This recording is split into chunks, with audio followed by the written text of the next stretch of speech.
Deliver करने के लिए आपको एक बेहतरीन जगह की आवश्यकता जरूर होती है जहां आपका मैसेज क्लियर जा सके। दूसरी बात यह है कि युवा, आप नए भारत के युवा, चाय पर चर्चा करते हुए नए भारत के युवा जिस तरह से अपनी काबिलियत दिखा रहे हैं, और जो बच्चा कह रहा था कि 2020 में इंटर पास किया और जिस कॉन्फिडेंस के साथ वो बात कर रहा था, दिल खुश हो गया यार।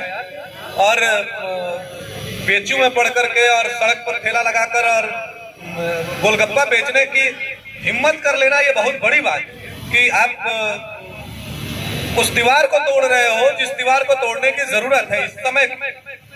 तो ये समय की डिमांड है कि आज के युवा का मतलब ही होता है जो कर्मठ हो, कर्मशील हो, जो कुछ करने की क्षमता रखता हो।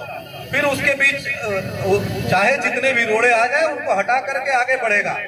और ये सामाजिक बाधाएं और लोग क्या कहेंगे और इन सब चीजों से ऊपर उठकर जो अपने आप को साबित कर दे वो युवा है। युवा कोई उम्र नहीं होता। ऐसे आप देखोगे तो 18 साल से लेकर 40 साल तक के लोग युवा कहे जाते हैं, लेकिन युवा होने का कोई उम्र नहीं होता। दादाजी बैठे हुए हैं, इस बात से इत्तेफाक रखते होंगे कि युवा कोई उम्र से नहीं होता। 80 साल की उम्र में यहाँ बाबू वीर कुंवर सिंह ने अंग्रेजों के साथ लड़ाई लड़नी शुरू की और उन्होंने भारत में पहली बार झंडा यही जगदीशपुर में गाड़ दिया कि हम भाई अपने राज्य को जीत चुके हैं, हमारा जगदीशपुर इन अंग्रेजों से वो नहीं है, उनके कब्जे में नहीं है, हम गुलाम नहीं है इनके।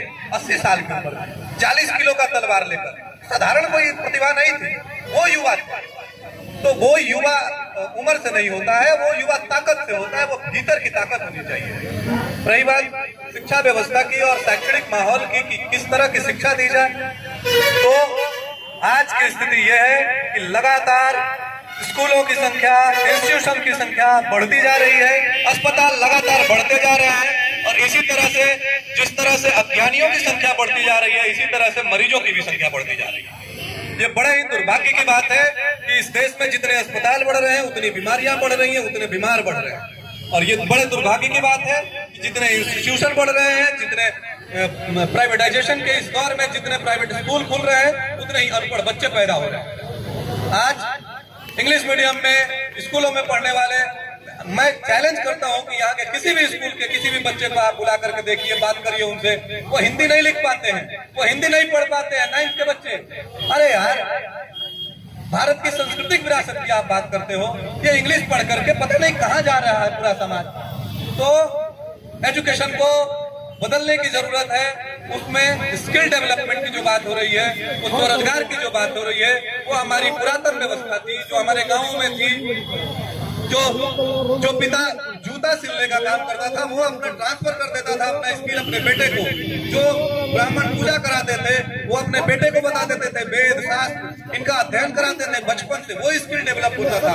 और वो बच्चे बड़े होकर चाहे जहां पहुंचे, लेकिन एक स्किल जिसकी बात आप स्टेपनी की बात कर रहे थे, वो स्टेपनी उनके साथ होता था। वो जब पैदा होते थे माँ के गर्भ से ही वो सीखना शुरू करते थे। ये हमारी विरासत रही है यार। और आप तो युवा, आपको देख करके मैं नतमस्तक हूँ। मुझे बहुत खुशी हुई कि बक्सर में इतने अच्छे लोग।